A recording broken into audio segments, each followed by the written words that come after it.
Hola, nosotros somos Fraire y Saúl y vamos a presentar los músculos del cuello y prevertebrales. Los músculos del cuello se dividen en músculos suprayoideos y músculos infrayoideos. También encontramos formando parte de los músculos del cuello el esternocleidomastoideo. A continuación, veremos las distintas funciones y características de cada uno de ellos, así como sus posibles patologías.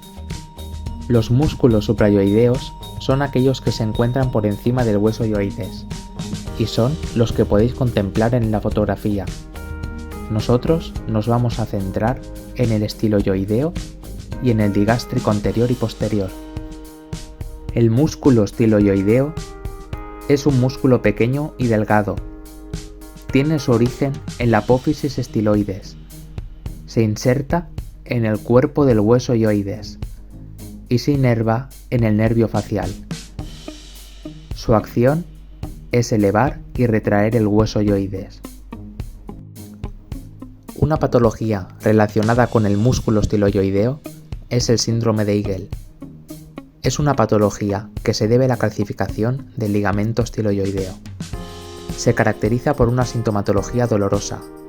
Aparece disfagia, cefalea, irradiación de dolor de oreja a oreja y dolor cervical. Otro músculo suprayoideo es el digástrico. Tiene dos vientres musculares unidos por un tendón. Es un músculo par y pequeño. Encontramos el digástrico anterior y posterior.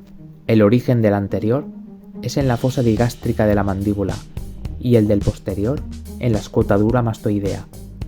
Ambos tienen su inserción en el tendón intermedio del hueso yoides.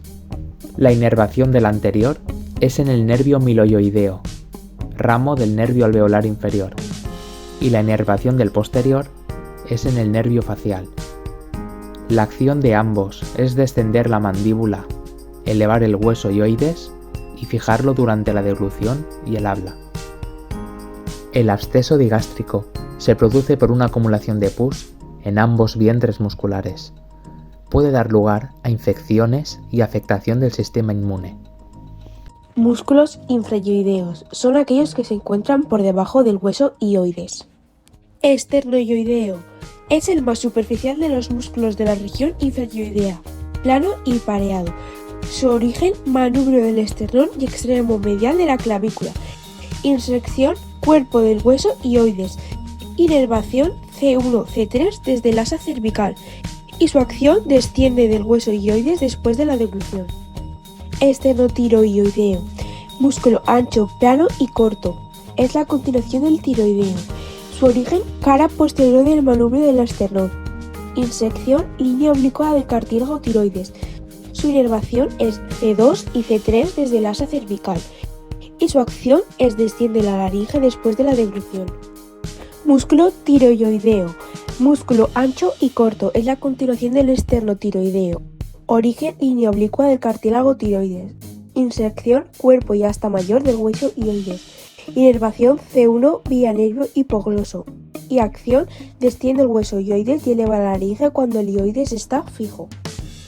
Homoyoideo, músculo aplastado, largo y delgado.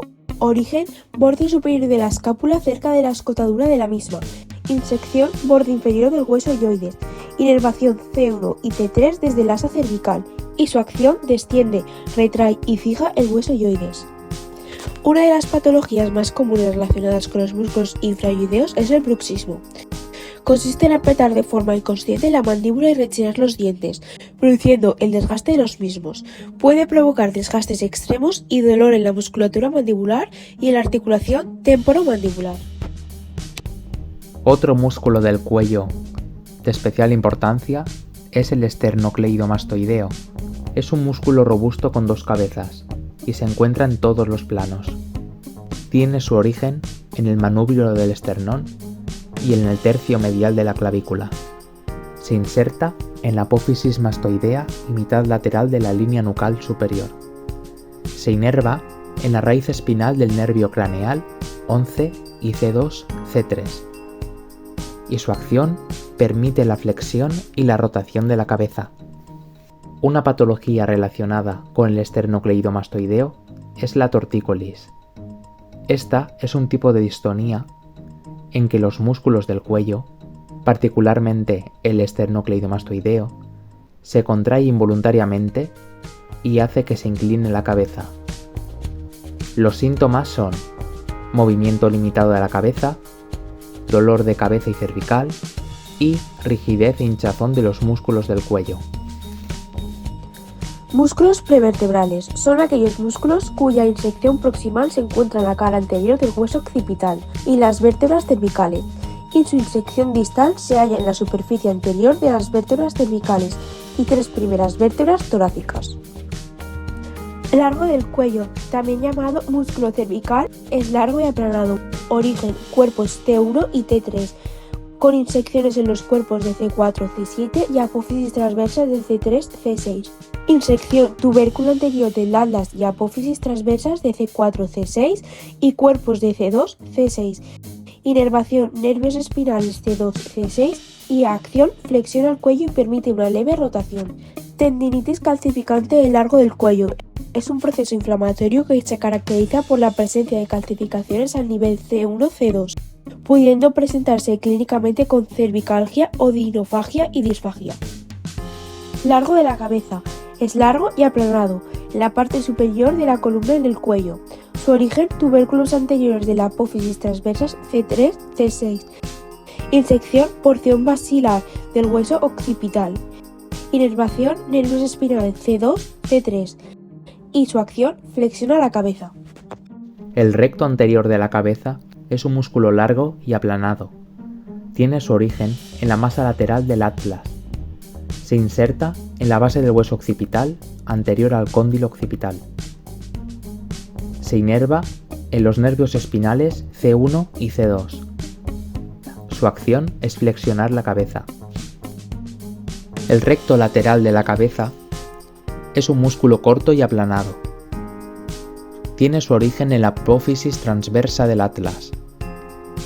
Se inserta en la apófisis yugular del hueso occipital. Se inerva en los nervios espinales C1 y C2. Su acción es flexionar y ayudar a estabilizar la cabeza. Los músculos escalenos son 3: el posterior, el medio y el inferior. El escaleno posterior es el más pequeño de los escalenos. Tiene su origen en los tubérculos posteriores de la apófisis transversas C4 y C8. Se inserta en la segunda costilla y se inerva en los nervios espinales C6 y C8. En cuanto a su acción, es flexionar lateralmente el cuello y elevar la segunda costilla. El escaleno medio es el más grande y largo de los escalenos. Tiene su origen en los tubérculos posteriores de la apófisis transversas C2 y C7. Se inserta en la primera costilla y se inerva en los nervios espinales C3 y C8. Su acción es flexionar lateralmente el cuello y elevar la primera costilla. En cuanto al escaleno anterior, es grueso y de forma triangular. Tiene su origen en los tubérculos posteriores de las apófisis transversas C3 y C6. Se inserta en la primera costilla y se inerva en los nervios espinales C5 y C7. Su acción es flexionar y ayudar a estabilizar la cabeza. Una afección relacionada con los músculos escalenos es el síndrome del escaleno, que se debe a una compresión a nivel arterial, nervioso o venoso, que tiene lugar en el espacio que conforma el vientre muscular de los escalenos. Los síntomas son dolor en la zona del cuello, por encima de la clavícula, que va bajando por el brazo hasta la mano, manos frías, hormigueo y sensación de que se duermen los brazos, y falta de fuerza y movilidad en los dedos. Muchas gracias por vuestra atención, espero que os haya gustado.